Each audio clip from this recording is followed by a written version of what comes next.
ఇరిగిపోతాయి కూడా ఇరిగిపోతాయి కూడా మనం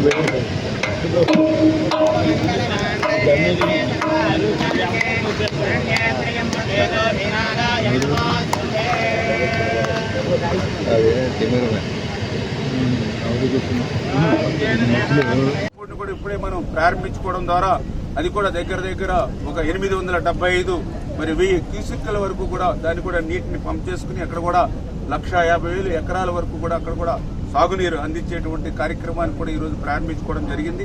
అదేవిధంగా దీని తర్వాత ఇప్పుడు ఏదైతే మరి పురుషోత్తపట్నం ఏదైతే ఉందో మరి అక్కడ కూడా మరి దగ్గర 3,500 క్యూసెక్కుల నీరు వరకు కూడా మరి అవి కూడా ప్రారంభించి దాన్ని కూడా ఇమ్మీడియట్లీ అక్కడ రైతాంగానికి దగ్గర ఒక 2-3 లక్షల ఎకరాలు ఏదైతే ఉందో అక్కడ సాగునీరు అందించడంతో పాటు అక్కడ కూడా ఏదైతే ఏలేరు రిజర్వాయర్, ఎందుకంటే ఏలేరు రిజర్వాయర్ చూస్తే ఇప్పుడు కూడా డెడ్ స్టోరేజ్ గా వాటర్ లేదు, ఎందుకంటే అక్కడ కూడా రైల్స్ ఏమి కూడా లేకపోవడంతో ఏలేరు రిజర్వాయర్ కూడా డెడ్ స్టోరేజ్ గా ఉన్నటువంటి పరిస్థితి. ఏదైతే ఏలేరు రిజర్వాయర్ లో నీరుంటేనే అటు ఏదైతే స్టీల్ ప్లాంట్ కానీ అదేవిధంగా విశాఖపట్నానికి డ్రింకింగ్ వాటర్ ఇచ్చేటువంటి అవకాశం ఉంటుంది. అంచేత ఏదైతే ఇప్పుడు ఇమ్మీడియట్లీ మన పురుషోత్తపట్నం కూడా మరి పంప్స్ ఓపెన్ చేయడం ద్వారా మరి ఏదైతే ఆ యొక్క స్టేజ్ 2లో మనం ఆ యొక్క ఏలేరు రిజర్వాయర్ కూడా నీటిని పంప్ చేసుకోవడం ద్వారా ఏదైతే ఇక్కడ ఆయకట్టులు అంటే ఇటు పెద్దాపురం పిఠాపురం వీటికి సంబంధించినటువంటి ఆయకట్టుకు నీరు అందించడమే కాకుండా ఏలేరు రిజర్వాయర్ నుంచి ఏదైతే ఉత్తరాంధ్రకు స్టీల్ ప్లాంట్కు అదేవిధంగా విశాఖకు కూడా డ్రింకింగ్ వాటర్ అందించేటువంటి అవకాశం జరుగుతుంది. అదేవిధంగా పుష్కరను కూడా ఈ రోజే మనం ఓపెన్ చేసుకుని అది కూడా దగ్గర 1,200 క్యూసెక్కుల నీరు వరకు కూడా పుష్కర్ నుంచి కూడా ఈ రోజు విడుదల చేయడానికి మరి ఇవాళ కూడా ప్రారంభం చేస్తూ ఉన్నాం. నిజంగా ఇది ఒక రికార్డు, ఎందుకంటే ఏదైతే ఈ యొక్క గోదావరి వరద నీరుని పోలవరం ప్రాజెక్టు పూర్తయ్యే లోపల ఆ నీటిని సద్వినియోగం చేసేటువంటి విధంగా చంద్రబాబు నాయుడు గారు ముందు చూపుతూ ఏదైతే ఆ రోజు పట్టిసీమ కానీ పురుషోత్తపట్నం కానీ ఏదైతే వీటిని డిజైన్ చేసి పూర్తి చేశారో ఆ ఫలాలు ఈ రోజు ఆ రైతులకి ఆ ప్రజలకి అందుతూ ఉన్నాయి.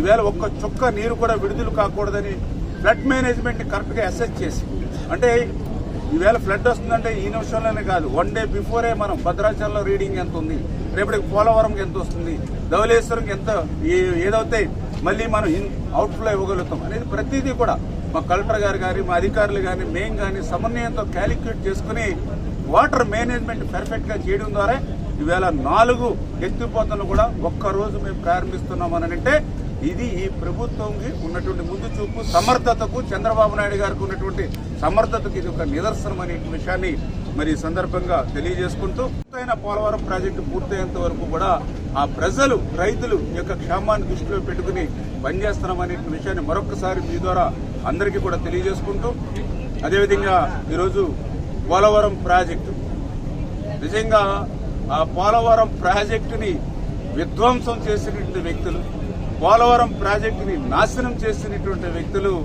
ఈవేళ మళ్లీ మీడియా ముందుకు వచ్చి సిగ్గు లేకుండా ఈ జగన్మోహన్ రెడ్డి అంబటి రాంబాబు మాట్లాడుతూ ఉన్నారు.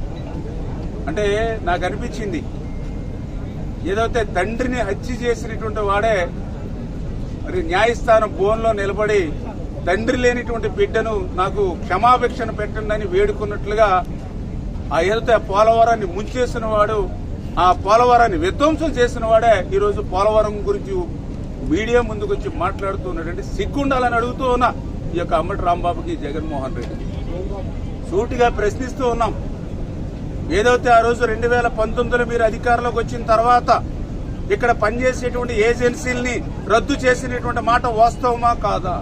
2019లో మీరు అధికారంలోకి వచ్చిన వెంటనే ఇక్కడ ఉన్నటువంటి సమర్థవంతులైనటువంటి అనుభూతులైనటువంటి అధికారులందరినీ కూడా బదిలీ చేసినటువంటి మాట వాస్తవమా కాదా? మీరు ఏదైతే అధికారంలోకి వచ్చి ఏజెన్సీని రద్దు చేయడం, అధికారుల్ని బదిలీ చేయడం, ఏదైతే పోలవరం ప్రాజెక్ట్ అథారిటీ మినిట్స్ లో చాలా క్లియర్ గా నోట్ చేశారా లేదా? ఇట్లా పోలవరం ప్రాజెక్ట్ అథారిటీ సీఈఓ మీ యొక్క ఏదైతే రాష్ట్ర ప్రభుత్వం కార్యదర్శికి లెటర్ రాసేయడం లేదా? హంబుల్ రిక్వెస్ట్, ఏదైతే పనిచేసే ఏజెన్సీని రద్దు చేస్తే ఒకే పనిని 2 ఏజెన్సీలు చేస్తే ఆ పనికి రేపొద్దుట నాణ్యతలో ఈ ప్రమాదం ఏర్పడితే ఆ 2 ఏజెన్సీల్లో ఏ ఏజెన్సీ బాధ్యత వహిస్తుంది? ఇటువంటి క్రిటికల్ ప్రాజెక్టులో, ఇటువంటి క్రిటికల్ సమయంలో సీజన్ కి మార్పులు వచ్చేటువంటి ప్రాజెక్టులో ఏజెన్సీని మార్చవద్దు అని చాలా క్లియర్ గా పీపీఏ మీట్స్ లో నోట్ చేశారా లేదా? ఏదైతే పీపీఏ సీఈఓ మీ ప్రభుత్వానికి లేఖ రాసి మిమ్మల్ని హంబుల్ రిక్వెస్ట్ వేడుకున్నారా లేదా? కనీసం కంటిన్యూ అయినా చేయండి అని రిక్వెస్ట్ చేశారా లేదా? అటు పీపీఏని లెక్క చేయలేదు, పీపీఏ సీఈఓని సిడబ్ల్యూసీని లెక్క చేయలేదు. నీ ఇష్టానుసారం నీవు రివర్స్ టెండరింగ్ అని చెప్పి పోలవరాన్ని రివర్స్ చేసి పోలవరాన్ని విధ్వంసం చేసినటువంటి పరిస్థితి ఇవాళ మేం చెప్పడం కాదు, సాక్షాత్తు ఐఐటి హైదరాబాద్ నిపుణులు చెప్పారా లేదని అడుగుతూ ఉన్నా. ఇవాళ ఏదో మేము తెలుగుదేశం జనసేన ఎన్డీఏ ప్రభుత్వం నుంచి మేం చెప్పడం కాదు నువ్వు విధ్వంసం చేశారని. ఏదైతే ఆ రోజు నీతి ఆయోగ్ ఒక కమిటీ రిపోర్ట్ మరి ఏదైతే చెప్పిన దాని ప్రకారం ఐఐటి హైదరాబాద్ వచ్చి వాళ్ళు ఇచ్చారు రిపోర్ట్ నీతి ఆయోగ్ కి. 2020 ఆగస్టులో వచ్చిన వరదలకి డయాఫ్రమ్ వాళ్ళు దెబ్బతింది. ఏదైతే 2019-2020 ఆగస్టు నెల అంటే దగ్గర 15 నెలల సమయం పోలవరం ప్రాజెక్ట్ ని గాలి కుదిలేసామని చెప్పింది. ఇది ప్రభుత్వ తప్పిదమని చెప్పిందా లేదా?